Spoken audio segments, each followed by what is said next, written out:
So my name's Bob Summerwill. I'm the co-founder and CTO of Varo Technologies, which is a new startup I'm doing. But I'm also the community ambassador for Sweetbridge. I'm a community leader, sort of de facto within Ethereum, and I've also my latest gig is I'm community ambassador for CryptoChicks.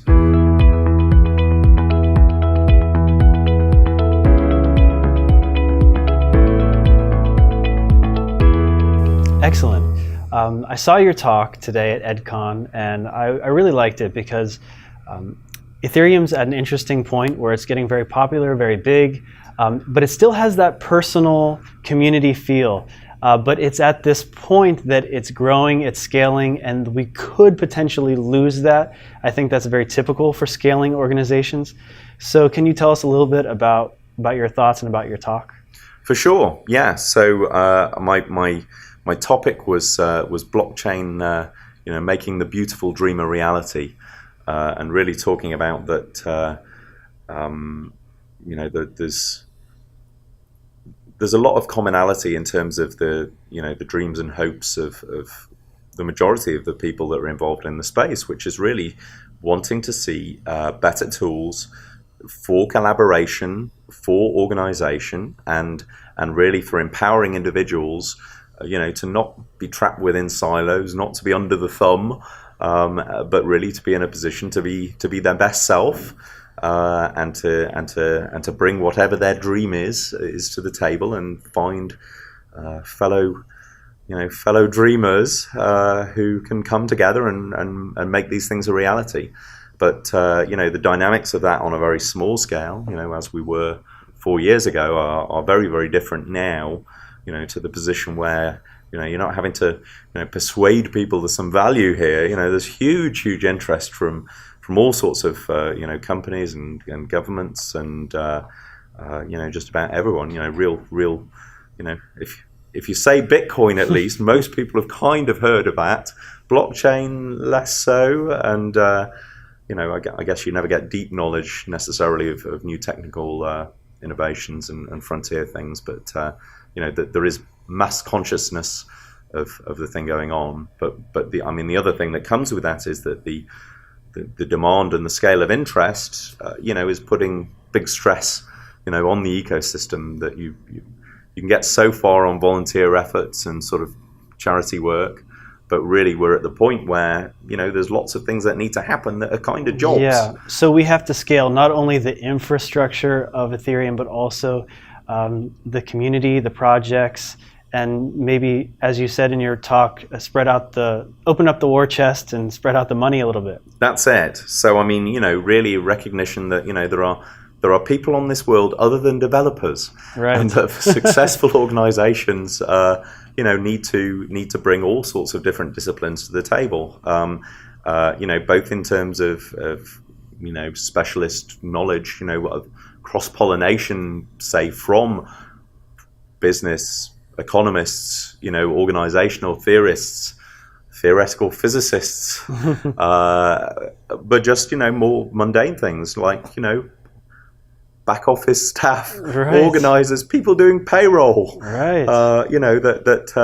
There's, you can't really volunteer your way all the way to success. Something else which I'd had a fascinating conversation on about here at EDCON was really that if you look to characterize, well, what brought people to blockchain in the first place, what kind of people were there at the start, and it's essentially people with trust issues. Yeah. People who have had a bad run of things, right. Are introverted, don't like to get out and about, or are a little bit paranoid, a little bit conspiratorially minded. But the most marvelous thing that I'm seeing happening now is that they have a community now. Right. And I put myself in this category as well. I talked in Paris about that we're all misfits in some way. Mm-hmm. Neurotypical default choice people don't go off and do crazy moonshots. Everyone's a bit wacky and doesn't mind stepping over lines a little bit. But what I'm seeing now, which is fantastic is you've had people who, you know, they've been avatars, you know, just sort of hiding out there, Right. don't really want to know, you know, people want to know, you know, who they are.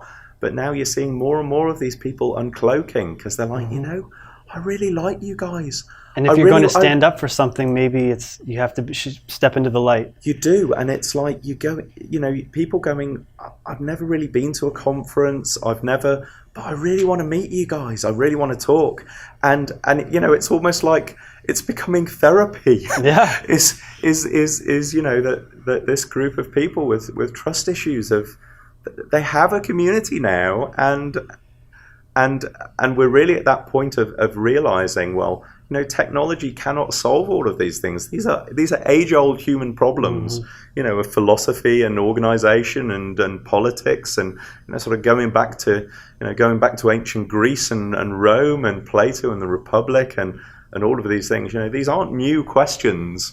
You know, pondering of the meaning of life and human society. And really, you know, you need more than just technologists to solve these issues or to find answers to them.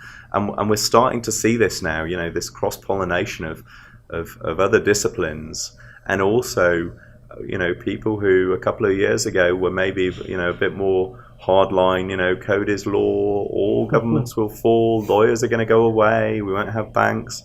Okay, maybe it won't be quite like that. Maybe not right away. No, you know, we're talking about trust minimization, not zero. Like that, you can never remove humans, you know, from the pattern, and that ultimately these systems are about enabling humanity. Right. You know, they're not to, you know, you cannot build a perfect machine such that you don't ever have to interact with awkward humans that, you know, might do things that you don't like or surprise you or disappoint you. You know, right. This is the nature of humanity. But, you know, we can build tools that help. Yes, definitely. So where can people go to learn more about you and connect with you? So my website is bobsummerwill.com. I'm on Twitter as Bob Summerwill, so summer like the season, WILL. Varro, VARR.tech, sweetbridge.com, and cryptochicks.ca. So I'm in all of those places. Also, I'm very Googleable. If you just Google Bob Summerwill, there's only one of me, and they are all me. Thank you so much, Bob. Thank you for talking at EDCON, and thank you for talking to us. No worries. Glad to. I'm a very sociable kind of chap, so please, everyone, do engage with me. I love to talk. Great. Thank you. Cheers.